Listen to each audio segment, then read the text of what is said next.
Allahümme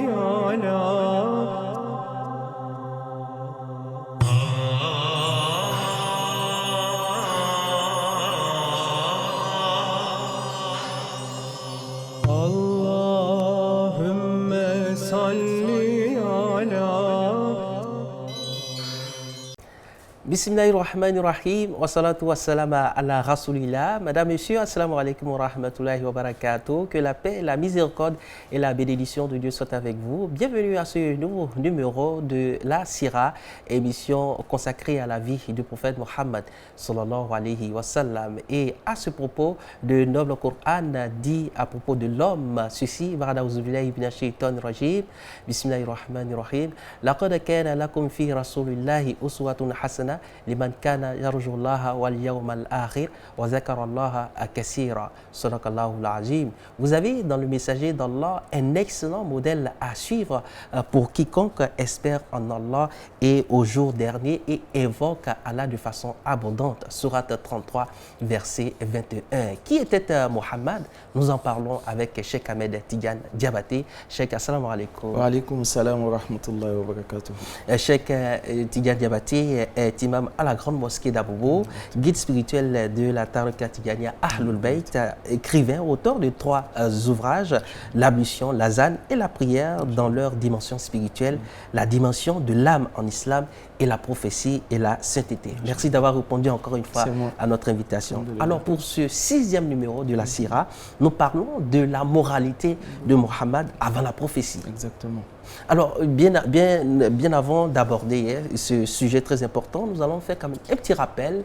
Le dernier numéro, nous avons évoqué les activités professionnelles du prophète Mohammed. اللهم صل على من ختمت به الرسالة وأيدته بالنصر والكوثر والشفاعة وعلى آله حق قدره ومقدار العظيم سبحان ربك رب العزة عما يصفون وسلام على المرسلين والحمد لله رب العالمين. الحمد لله رب العالمين. Le prophète Mohammed alayka wa alayka salatu wa salam, Allah subhanahu wa ta'ala dit à son sujet: wa innaka la ala khuluqin azim. Tu es d'une moralité sans pareil. Ça veut dire tout simplement que le prophète a été loué, a été honoré, a été glorifié en tout ce qu'il a posé comme acte sur cette terre. Donc c'est pourquoi avant la prophétie, il a été un homme de travail, un homme de conviction, un homme d'engagement, et il a été respecté dans la société de par sa bonne valeur morale avant même la prophétie. Inch'Allah. Amin, ya Rab. Alors, Cheikh, vous l'avez dit tout à l'heure, on est rentré en même temps dans le sujet, qui est un sujet qui est tellement passionnant. Oui. Vous avez cité ce verset du noble Coran où Allah même qualifie, n'est-ce pas, la personnalité, la moralité du prophète Mohammed sallallahu alayhi wa sallam. Alhamdulillah Rabbil Alamin, il faut le dire, chers frères, que tous les prophètes, tous les messagers qui ont été envoyés, ils se diffèrent, ils se distinguent de par leur bonne valeur morale. Et c'est pourquoi quand on parle de Sayyidina Nuh, Sayyidina Saleh, je prends l'exemple de Sayyidina Saleh, et qui était considéré par son peuple comme celui à qui on allait confier l'héritage des idoles. Parce que pour être un guide, un héritier des idoles, il faut être quelqu'un qui ne ment pas, qui ne vole pas, qui ne médite. À cette époque, voilà, qui est doté de toute bonne valeur morale. Alors, on comptait beaucoup sur Sayyidina Saleh pour vraiment prendre la relève. Et à leur grande surprise, ils voient que le Sayyidina Saleh dit que les idoles ne sont pas vraies. Il y a un Dieu unique. Regarde un peu le désespoir de son peuple. Donc, tous les prophètes qui ont précédé le prophète Mohammed alayka salatu wa salam, ils étaient très remarqué de par leur bonne valeur morale. Mais lui, Allah subhanahu wa ta'ala, lui a donné la plus meilleure éducation. Voilà, et c'est pourquoi lui-même, dans ses habitudes souvent, et quand il parlait des autres prophètes, il dit « Rahimallahu akhi Moussa » Rahimallahu akhi Yusuf, qu'Allah pardonne à mon frère Yusuf. S'il avait dit ceci, ça allait être mieux pour lui plutôt que ce propos qu'il avait déjà tenu. Ça veut dire que le prophète même arrivait à corriger la moralité des prophètes qui lui ont précédé. Ça veut dire tout simplement qu'il était le meilleur. Et Allah subhanahu wa ta'ala a commencé cela en la personne du prophète Mohammed depuis le berceau, car il n'a jamais pleuré pour autre que Allah toute sa vie. Les autres enfants qui pleurent, soit par ce qu'ils ont faim, ou soif, ou par peur, mais le prophète n'a jamais pleuré toute sa vie pour autre que Allah subhanahu wa ta'ala. Donc depuis le berceau, lorsque Halimatou Saadiya est venue voir l'enfant du prophète Mohammed, c'est avec le sourire qu'il a regardé Halima. Et il a dit que tous les enfants naissent en pleurant. Tous les enfants viennent dans ce monde en pleurant, excepté 3. Il dit, lui, le prophète Mohammed, Isa, le fils de Mariam, et Yahya, le fils de Zacharia. Alors ces enfants sont venus dans ce monde, mais avec le sourire, pas en pleurant. Et deuxième élément, le prophète Mohammed, sa moralité aussi était la sagesse. Il était sage depuis le bas âge. Et nous autres, il y a un âge pour l'adolescence où l'enfant il reste enfant, mais le prophète n'a avec beaucoup de dégâts à voilà, côté, beaucoup de dégâts. On se dit, bon, ce sont des erreurs de jeunesse. Exactement. Quand on t'explique ce que tu as fait même quand tu étais enfant, tu es gêné. Mais le prophète n'a jamais connu cela. Il est resté sage, serein, toute sa jeunesse et son enfance. Et aussi, il était véridique. Le prophète était connu de par sa véracité des propos. Tout ce qui venait du prophète Mohammed était vrai. Il était loin du mensonge. Il était hors du mensonge. Donc, il détestait aussi cela. Et tout le monde disait ça bien avant la prophétie, que quand tu veux t'entendre avec Mohammed, il faut dire la vérité. Il n'aimait pas le mensonge. Et donc, c'est pourquoi, lorsque les gens venaient vers lui pour venir médire ou critiquer quelqu'un, le prophète disait de t'asseoir et il partait chercher la personne et il dit à la personne, voilà, tel est venu dire telle chose et telle chose sur toi, est-ce vrai? Et quand tu dis oui, ça se passe devant les deux personnes. Ça se passe devant les deux personnes, mais il ne s'est jamais joint à quelqu'un pour dire non, telle personne a mal agi. Mais le prophète fait appel à la personne et le prophète parle devant vous deux et il essaie aussi de vous réconcilier. Et même dans sa façon d'agir, de par sa moralité, le prophète n'a jamais cité le nom de quelqu'un quand il s'agit de faire du mal, par exemple. Lorsque quelqu'un ment ou quelqu'un vole, le prophète ne dit jamais telle personne a volé, mais il dit ma balu aqwamin yaf'aluna kaza. Pourquoi est-ce que les gens agissent ainsi? Pourquoi est-ce que les gens se comportent ainsi? Mais il ne cite pas le nom de la personne. Pourquoi il ne citait pas le nom? Parce qu'il n'aime pas dévoiler les secrets des gens.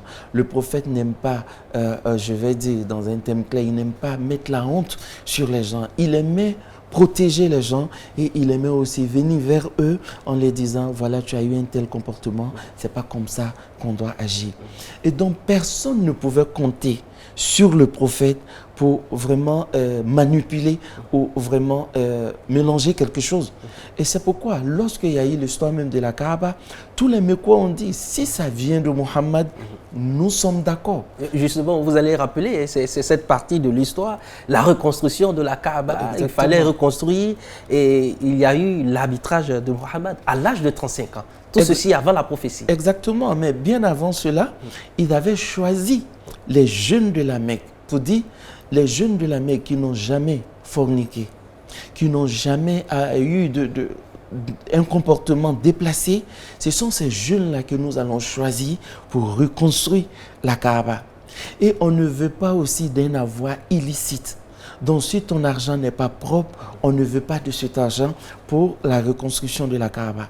Regarde l'attitude des Mekwa, avant même l'islam, disait que cette maison est sacrée, il faut de l'argent propre et il faut des jeunes purs pour reconstruire la Kaaba. Et le prophète était parmi les choix. Ça veut dire que sa moralité était, masha'Allah, une moralité parfaite.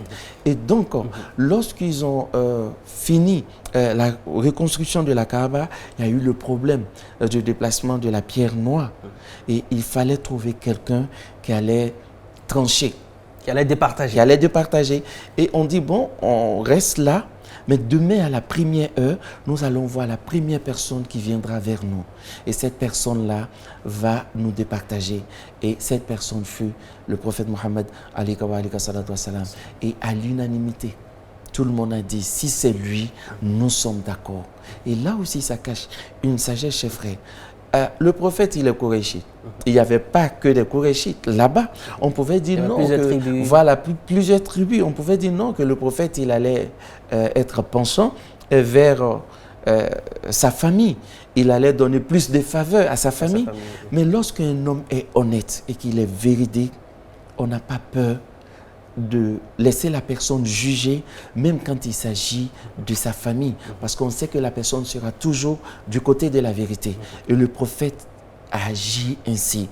Et il nous dit, Silman qata'ak wa ahsin ila man asa'a ilayk wa kulli al-haqqa walau ala nafsik. Alors, essaie de te rapprocher de celui qui cherche à s'éloigner de toi et fais du bien pour celui qui te veut du mal et dis la vérité, même si cette vérité te condamne.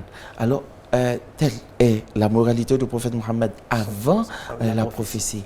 Et donc, quand il est arrivé, les Mecquois ont accepté et le prophète a été doté d'une sagesse extraordinaire. Il a pu les départager, voilà, ce jour-là. Donc, la vérité et aussi la modestie.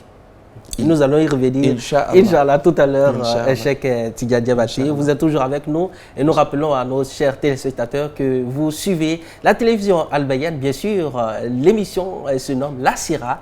Il s'agit donc de l'émission consacrée à la vie du prophète Mohammed sallallahu alayhi wa sallam. Et pour ce numéro, nous parlons de la moralité du prophète bien avant la prophétie.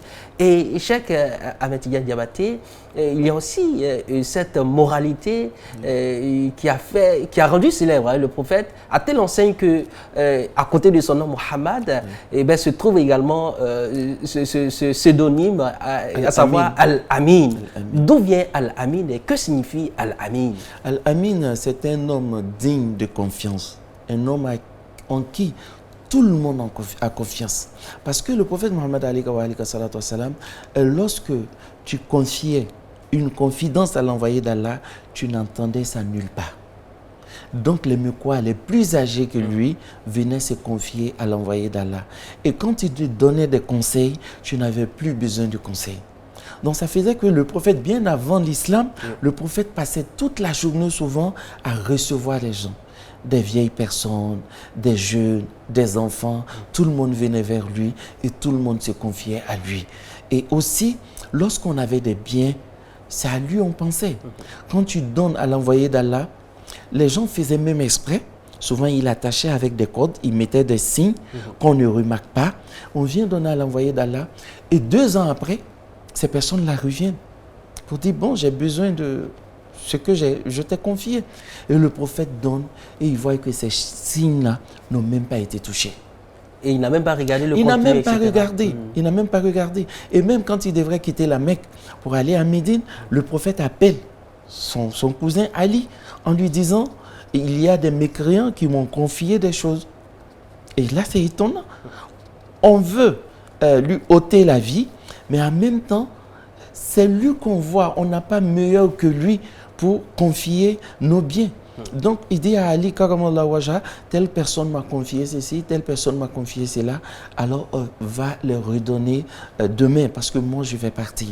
Donc, ses ennemis, Ali devra aller donner leurs biens, parce qu'ils n'ont pas eu quelqu'un en qui il faut avoir confiance, en dehors du prophète Mohammed, et aussi, le prophète était humble, sa modestie, parce qu'il saluait tout le monde. Et tellement les gens avaient remarqué ça en lui, avant la prophétie, quand le prophète venait vers des personnes, ils arrêtaient la causerie parce qu'ils savaient que le prophète allait s'arrêter, ils allaient les saluer. Et souvent, des moments, des personnes, des vieilles femmes de la Mecque, quand elles avaient des choses à dire, elles cherchaient le prophète pour se, je vais dire, décharger. Parce que vous savez, quand une femme atteint un âge, quand elle veut parler, elle commence d'abord, bien avant même la naissance de votre père ou de votre mère, pour vous expliquer quelque chose qui vient de se passer il y a quelques heures. Et le prophète laissait tout le temps à la personne de parler. Et quand tu saisis la main du prophète Muhammad même pour le saluer, le prophète ne retirait pas sa main. Il laissait sa main dans la tienne et tu parles à l'envoyé d'Allah. Tu prends tout ton temps et quand il finit, le prophète te voit retirer ta main, c'est en ce moment qu'il retire sa main. Et quand le prophète devrait tourner le dos, bien avant la prophétie, pour regarder quelqu'un, il tournait, il tafata jami'an. Il tournait en entier pour regarder la personne et toujours avec le sourire. Dans cette modestie-là, le prophète l'avait. Et c'est pourquoi même son travail de berger, en ce moment, c'était des esclaves qui faisaient. Et puis des gens vraiment diminués. Mais le prophète était d'une famille, je dirais, royale, parce que les Qurayshites étaient comme des rois. Mais il a accepté de le faire. Et un jour, il a dit, que tous les messagers ont été des bergers. Et ses disciples ont dit, même toi, il dit oui, que parce que ce travail-là apprend à l'homme la compassion, la pitié. Et quand on arrive à supporter des caprices des animaux, on arrive facilement à supporter les caprices des hommes. C'est une très belle leçon. Exactement. Donc, il était humble. Et il était aussi un homme qui n'avait peur de rien. Ça, il faut le noter. C'est-à-dire le prophète Mohammed, même quand il est sorti avec les enfants de Halima, il y a un lion un jour qui les a interceptés. Ce jour-là, les enfants ont fui, mais le prophète est resté. Il n'a même pas fait un seul pas en arrière. Et qu'est-ce qu'il a fait? Et ce jour-là, c'est le lion qui est venu vers l'envoyé d'Allah. Et le lion s'est prosterné en saluant l'envoyé d'Allah. Et les enfants ont assisté à cela en disant, mais il est resté. Et le lion a parlé en l'envoyé d'Allah pour dire, non, j'étais très, très, très affamé. Et le prophète a lui-même cherché de quoi nourrir le lion, mais le lion dit, Man ra'aka ja'i'an falam yashba. Envoyé d'Allah, tous ceux qui te voient affamés sont automatiquement rassasiés. Parce que quand on te voit, on n'a plus envie de manger, on veut rester là à t'observer toute la vie. Et il n'avait pas peur. Et lorsque Sayyidina Omar, dans la prophétie, Sayyidina Omar est venu frapper à la porte des disciples du prophète, quand il était là, en ce moment, il s'est caché pour la dawa, c'est le prophète qui est sorti. Et il a saisi Omar par son habit, il a tiré Omar en lui disant, tu es venu pour quoi? Donc il n'avait pas peur. Et c'est pourquoi lorsque Allah lui a confié cette mission, il ne s'est pas laissé ébranler. Et il a même dit aux Mécois, même si j'ai la lune dans ma main droite et le soleil dans ma main gauche, je ne vais pas renoncer à cette mission. Et aussi, une autre moralité vraiment qui caractérisait le prophète, c'était qu'il se contentait de ce qu'il avait. C'est très important. Et lorsqu'on veut aller au-delà de nos avoirs, lorsqu'on veut vivre au-dessus de nos moyens, c'est en ce moment qu'on ment, c'est en ce moment qu'on escroque, c'est en ce moment qu'on ne devient plus nous-mêmes. On s'octroie une autre image qui n'est pas la nôtre. Mais le prophète Mohammed, quand il avait à manger, il mangeait. Et quand il n'en avait pas, il s'abstenait. Et toute sa vie, il n'a jamais dit à une nourriture, je n'aime pas cette nourriture. On sentait, quand il aimait la nourriture, il la mangeait. Mais quand il n'aimait pas, le prophète prenait juste quelques poignées et il s'abstenait, mais il n'a jamais dit c'est pas bon. Et un jour, il était avec ses disciples, quelqu'un est venu donner des fruits à l'envoyé d'Allah. Mais il avait pour habitude, quand il mange un peu, il donne aussi aux autres. Mais ce jour-là, il a tout mangé. Les disciples étaient étonnés. Il dit, mais aujourd'hui, tu as tout mangé. Pour la première fois. Pour la première fois. Le prophète dit non. En ce moment, la personne était déjà partie. Le prophète dit non. Le fruit là n'était pas facile à avaler. Il n'a pas dit que ce n'était pas bon. Il dit que ce n'était pas facile à avaler. Mais tel que je vous connais, si je partageais, il y a un d'entre vous qui allait dire, mais ce n'est pas du tout bon. Pourquoi tu viens donner cela à l'envoyé d'Allah? Et c'est pourquoi j'ai tout mangé. Qu'Allah nous assiste. Donc, il vivait vraiment selon ses moyens, mais pas au-dessus de ces moyens. Qu'Allah nous assiste. Amin. Merci infiniment, Cheikh Ahmed Tidiane Diabaté. Nous arrivons maintenant à la deuxième partie de cette émission. Vous avez cité tellement de qualités de l'homme. Je vais citer la loyauté, la confiance, n'est-ce pas, la sociabilité, la médiation, etc. Et pour nous aujourd'hui, Cheikh, que doit-on, est-ce que nous pouvons aujourd'hui, en termes de leçons, est-ce que nous pouvons nous comparer au prophète Mohammed sallallahu alayhi wa sallam, surtout qu'il avait toutes ces qualités bien avant la prophétie, pour dire que ce sont des valeurs qui sont universelles. Exactement. Se comparer à l'envoyé d'Allah, je dirais non. Mais imiter le prophète Mohammed, oui, parce que Allah subhanahu wa ta'ala a fait cette grâce à l'envoyé d'Allah.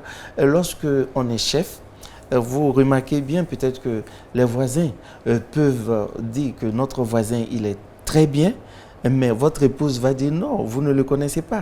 Ou votre épouse va dire j'ai un bon époux, et les enfants vont dire non, papa il n'est pas du tout gentil. Et les amis également. Mais il y a toujours quelqu'un qui va vous trouver un défaut, excepté l'envoyé d'Allah. Les voisins disent qu'il est le meilleur voisin, ses épouses qu'il est le meilleur époux, ses enfants il est le meilleur père, ses amis également et ses disciples également. Et donc pour dire que lorsque on n'arrive pas à imiter l'envoyé d'Allah, quand on est un chef de famille, on ne devient pas un bon chef de famille. Quand on est un leader, on ne devient pas un bon leader. Quand on est un imam ou un directeur, il y a toujours des défauts parce qu'on n'est pas d'une bonne moralité. Donc il faut toujours aller se ressourcer à cette source intarissable qui est la moralité du prophète Mohammed pour être même un exemple dans la société. Et c'est pourquoi lorsque Allah subhanahu wa ta'ala parle de Sayyidina Moussa alayhi salam dans le Coran, Allah cite une ou deux valeurs seulement. واذكر في الكتاب موسى إنه كان مخلصا وكان رسولا نبيا. Sayyidina Moussa était une personne sincère et il était un envoyé. Il parle d'Idriss et dit إنه كان صديقا نبيا. Il était véridique, il était prophète. Il parle de Sayyidina Ismaïl, il dit إنه كان صادق الوعد وكان رسولا نبيا. Il était respectueux de ses engagements, il était prophète. Mais quand il arrive à l'envoyé d'Allah, Allah résume, c'est-à-dire toutes ces qualités-là. Allah met toutes ces qualités ensemble en disant « Wa innaka la ala khuluqin azim ». C'est-à-dire il y a la vérité, la loyauté, la sincérité, l'humilité, tout ce qu'on peut considérer comme qualité que Allah a partagé entre les prophètes. Allah les a réunis en la personne du prophète Mohammed alayhi salatu wassalam. Donc sans la bonne valeur morale, on n'est pas un bon croyant. Sans la bonne valeur morale, on n'est pas un bon musulman. Mais il faut l'avoir pour pouvoir aussi la transmettre. Alors quelqu'un qui n'est pas d'une bonne valeur morale, qui n'a pas une bonne éducation, ne peut pas être un bon père. Et quand on n'est pas un bon père, on ne peut pas donner une bonne éducation à ses enfants. Donc on a obligatoirement besoin de cette bonne éducation pour être exemplaire dans la société et pour être aussi une bonne communauté.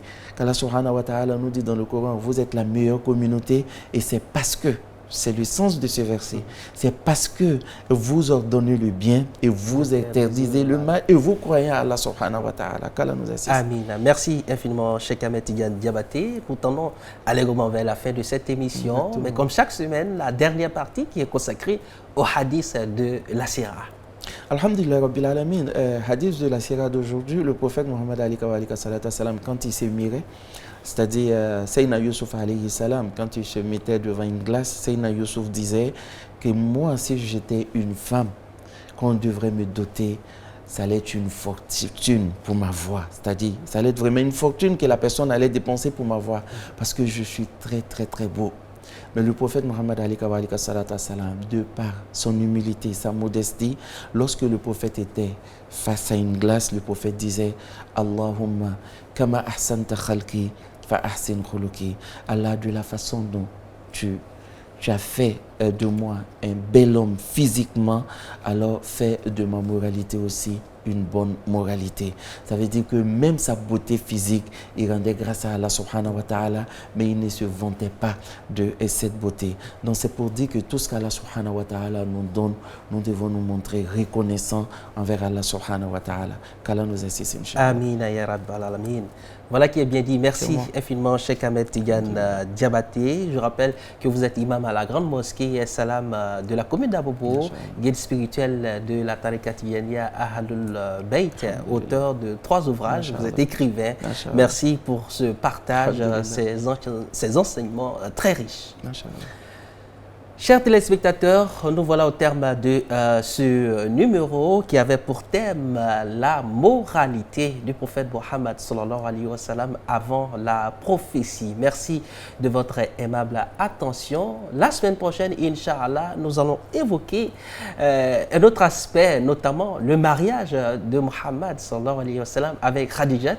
Khadijat qui était sa première épouse, une histoire palpitante, n'est-ce pas, à suivre, bien sûr, sur la télévision Al-Bayan et nulle part ailleurs. Et avant, n'est-ce pas, de nous quitter, retenons ce verset où Allah subhanahu wa ta'ala nous dit ceci: vous avez dans le messager de Dieu un excellent modèle à suivre pour quiconque espère en Allah et au jour du jugement dernier et invoque Allah de façon abondante. Sourate 33, verset 21. Merci de votre aimable attention et bonne suite des programmes sur la télévision Al-Bayan. Wassalamu alaikum wa rahmatullahi wa barakatuh.